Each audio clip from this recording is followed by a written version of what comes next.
Falmakia falmata bigota kujejebe abe lal bobo abo lal bobo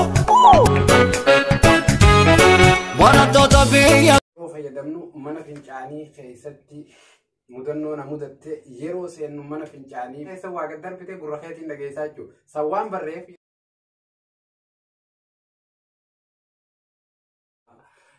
hammam seenaati dikadda maal jechuun dhudhufte an hammam joogunu naafaaraa ture beeke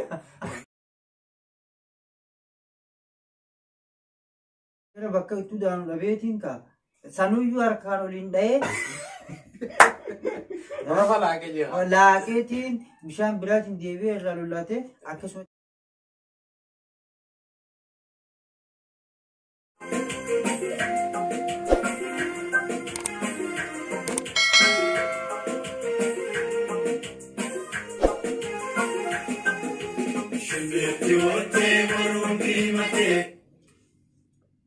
Ashama harka fuunee daawwattoonni keenyaa fi dhaggeeffattoonni keenyallee addaa keessummaa lama affeereen jira.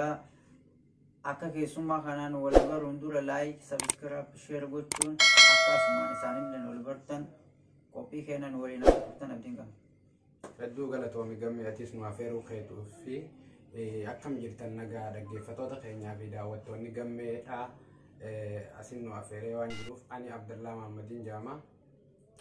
Okay, galatoomii uffadha sinjana gameetu anis maqaan koo Elemoo Alijiitiin Jaamaa akkasuma dhaggeeffattoonni keenya bakkuma jirtanii nageenya koosinaadha kabajachaa warroonni YouTube chaanaala kanaaf haaraa taatan subscribe, like, share godhuudhaan nu gargaaraa isiniin jenna gammeetu haa gargaaruun isiniin jaa galatooma uffadha. Ayyee guddaa galatooma isiniin jira. Akkasumas qophiin keenya kanadha asitti argamnee feenu hedduun keenya nama biyya namaa ture. Biyya namaa tana keessa hedduu deddeemnee waa hedduu arginee turre isa isaan immoo haala gaariin waliin haasofnadha. Abdallee akka itti fufu asumaan dhaggeeffattoonni keenyallee barumsa Abdallee isin kenna akka fudhattan abdiin qaba. Okay, dhaggeeffattoota keenya gartee mudannoo biyya namaa keessatti nu mudattee takka bifa isin bohaarsuun isinii dabarsuu barbaannee jirra. Nu wajjin bohaaraa bashannanaa isin jenna. Yeroo jalqabaatiif anqaniin deemee biyya Saudi Arabiyaa jedhamtu lammaffaa irratti immoo biyya Masrii kan jedhamtu magaalaa Kaayirootti argama. Biyya tana dhufuun naaf haaroo hin taane biyya namaa deemuun naaf haaroo miti jechuu fedheeti. Biyya Saudi Arabiyaa yeroo dhaqu mudannoo takka kan na mudatee jira. Mudannoo san xiqqoo gurra isin buusee akkatti bohaartan barbaadeeti. Mudannoon sanii yeroo duraatiif hoggaan magaalaa Saudi Arabiyaa Riyaad jedhamtu kan seene mudannoo takkaatu na mudate. Nuti biyya keenyatti yeroo fayyadamnu mana fincaanii keessatti mudannoo na mudatte yeroo seennu mana fincaanii biyya keenyatti mukaa fi kanarraa tolfamee dachiin gaqqotamtee achitti hammaamaa fi yookaan shintibeetii kee baata sagaraa jechuudha afaan Oromootti. Hoggaa baatu achirraa gad darbita yeroo gad darbite bu'icha hammaama keessa waa gad darbite gurra keessa. No.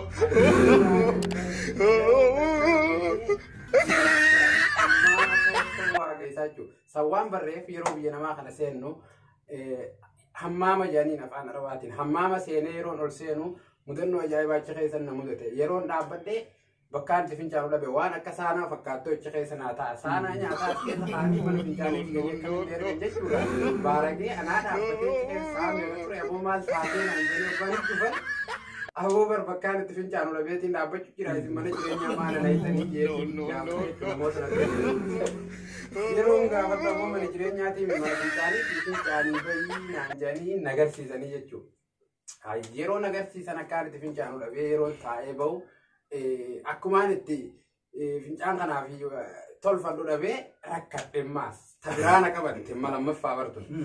Gudura bakka ta'etu dhabdee lammaffaa bakka. Lammaffaa waan hin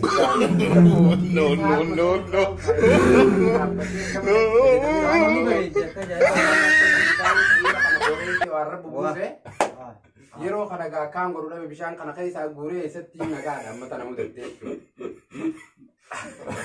akkasittiin bakka itti dhabee rakkadhee anaaffaas. Aku berita tu. Dubbiin maali boota biraa qabdan maaliif naaf ani buttaatee. Berbahaya dan netin. Haya. Ani illee akkuma keetii akkuma biyya raabee as biyya kaayiroo kanan dhufee akkan dhufeen guutumaan taariba dhufee gaan dhufee hammaam seenaati dhiqadhaa maal jechuun dhufte hammaam ijoo kunu naaf haaraa ture beekte. Hammaam ijoo kunu naaf haaraa ture beekte. Dukkee taariba dhufne gaa'ee dukkeenis jiruun qabnu. Dhufeen itti noolna kan hoggaan seenu. Saanaan kan majaa'ibaa anaan tolfamee. Qadaadamee sii taate. Wulli qabaa beekee. Wulli qabaa beekee. Bisu kwaalama. Wulli qabaa beekee. Wullee tana akkana hoggaan akkana godhu irra gabbuute laatuun waan cuqqaalamtu waan as keessa namni taa'u miti jee. Amma gaa akkaan itti taa'us na dhibee. Namaas hin gaafanne. Hin gaafan. Amma hangasumaan boolla xiqqoo takka ta'a bal'aa ijaaniin gaafaan arabaatiin ta'a cinaan tokko qaama faadhatan bishaan ittiin gasseen jechuudha. Eeguma jechuun fixeen sunumaa ummaa irra ta'a. Bishaan dhabe amma hanganuma baaldii tokko jira ture baaldii. Santu jira ture. Echi baaldii san fuudhee boolla sani kuuru wantee. Fuudhee yookaan lafa keessaa bukkaarra fakkaate. Cimaa fe'isee bakka sanatti. Cimaa jira. Akkami gadda. Maa sukkuun ta'u akkam maana uumteetti bishaan kanarraa ol qabee kanatti itti gannaqee humniti bishaanii sana adda facaaftee fittee. Alhamdulillah kan akkuma nama beekutti hin dubbanne beekte keessa. Eegan amma mucaan tokko hojii dhufnee jira. Sunilleen akkasuma ta'e walleen itti darbeetuma boolluma yookaan saanuma san keessa gakkaa'e bakka bishaan itti banuun dhabee akkasuma dhiisee biraa bakki ittiin jirti garuu isatti wallaale malee. Jechuun akka hiyyaa sanii hin goone boolla san keessa kaa'ee ture. Boolla san keessa yookaan saanaa san keessa kaa'ee ture. Saanuma silaa bareedaa san keessa kaa'ee bishaan itti naquu wallaale akka keetii san jechuudha. Gannoo tiyya sana. Amma hoggaanni dadhabe gaa'ee dhiisee biraawutti hoggaanni ol dhiibu. Aboo eenyu ammaa seene maal tokko nama bishaan itti meeshaan maal jedhamu. Hoggaa kana tiyya sanis qaxabsee qalbii gaallateeffatu. Hoggaa kana eenyu seene jennaan abalu jedhanii ittiin fuudhanii naqanii akkana godhe jechuun seenu. Anis keessa naa barumsa akka nama isa rakkafu yookaan immoo isa kofluutti meeqam godhe jechaa dhaqee baradhee deebi'ee jechuudha. Hedduu nama ajaa'iba. Akkasii tanaan akkas hedduu nama ajaa'iba garuu anillee biyya Suudaan ture. Suudaan akka turetti Itoophiyaan garaagarummaan qabdu isin balimatti. Hedduu Suudaanonni mana tajaajila kennan saaniin kun hin jiru. Saaniin kun qaba. Harka qalleessi kun akkuma Itoophiyaa samuudha. Kanaaf waan biyya kanatti naquu nama hin jiru garuu saayibban biyya nama Suudaanii qunnameeti mana dalagaa mana Arabaa. Mana tajaajila dalagu. Akhirnya bakal itu jangan beresin kan. Sanuyu harkan deh. Laki tin bishan biratin dewi lalu late. Akasmat berapa jira? Akasmat semua jualan duarto talle mana dalaga di mana ini? Kawan kan raul lalani. Nama duke fajar. Bishan talil lebih pun asin. Bishan asin talil lebih pun. Mal jadi namanya duke sini jira. Waan akkana kanatti nu qunname. Jireenyi biyya namaa kun waa hedduu nu garsiisee waa hedduu nu barsiisee. Ajaa'ibaa kana fakkaatti asumaan daawwattoota keenya akka sunuun fedha.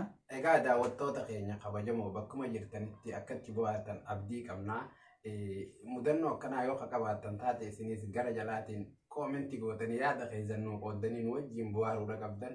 Akkasuma chaayinaala gammee yookaan saabskraayib laayik sheer godhaatii diraamaalee kan kana fakkaatan yookaan mudannoo fi akka gara fuulduraatti dhiyaatuuf akka qophooytanii eeggattan saabskraayib gootanii hiriyoota keessaniif sheer godhuudhaan makiinaa dhaabbadhaa isiniin jenna. Oke, galatooma ulfaadhaadhaa hanga waan nu daawwattaniif hedduu galatooma.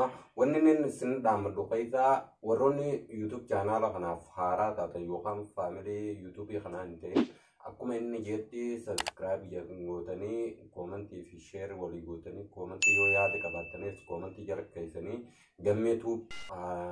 gammee haa jajjabeessuun isiniin jaa akkasuma gara fuulduraatti viidiyoo garagaraa diraamaalee koomediilee waan adda addaa qabatee waan dhiyaataa jiruuf akka jajjabeessitan asumaan dhaamsa qayyeessine dhaammaddaa galatoomaa ulfaadha.